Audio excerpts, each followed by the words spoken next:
So, bumili ako ng beta, which is, hindi ko alam kung kailan to dumating dito sa bahay. So, napansin ko, at naalala ko na, sabi ko, ay, bumili ako ng ganito. So, doon ako bumili sa beta namin, kay Tatay Ron, kung kilala nyo yun. So, pina-follow kasi yung asawa ko. Then, one time, dumaan siya sa FYP ko. Sabi ko, nagbibenta siya ng beta. And matagal ko nang gustong bumili ng isda.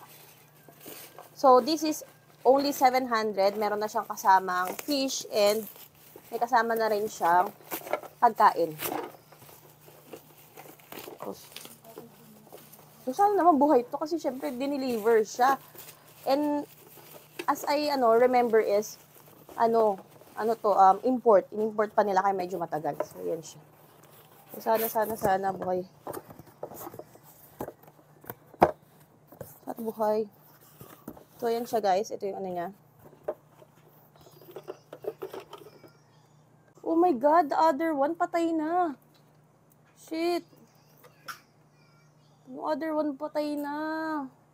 Ba't magkaiba yung kulay nila? Kasi tingnan mo, yung other one is okay yung kulay. Yung isa, hindi na. O, hindi okay yung kulay. So, isi-send ko to sa kanila para nang sa ganun is mapadala nila yung other one. Kasi pair tong binili ko. Tapos meron na siya kasama ligayan. O, di ba? Hindi na ako mag-iisip. Tapos meron na mga kasamang pebbles. Tapos meron na rin ilaw. Ang ganda. And then, ayan, meron din siyang ganito. Na kung saan after feed daw para may exercise sila. So, nakakalungkot naman patay yung isa. Then, ito, feeder nila. Ayan. And ito yung pang-feeds niya na kung saan up to 6 months yung maglalast nito. Sayang! Nakapanghinayang. So, buksan natin. So, papakita ko to sa page nila kasi sayang naman, di ba? Para may pares siya. So, hindi ko lang alam paano siya buksan. Okay, magiging mama mo for today's video. So, sayang yung isa. Nanghinahin talaga ako doon sa isa. Siyempre, may buhay din to, di ba? So, yan o, kulay blue. Sayang talaga. Pasensya ka na, namatay ka.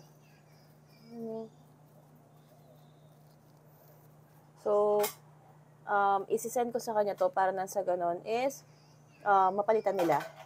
Kasi once po na kayo po ay nag-unbox nito, syempre kailangan ipakita niyo po yung video, especially kung sabihin niyo na namatay itong fish.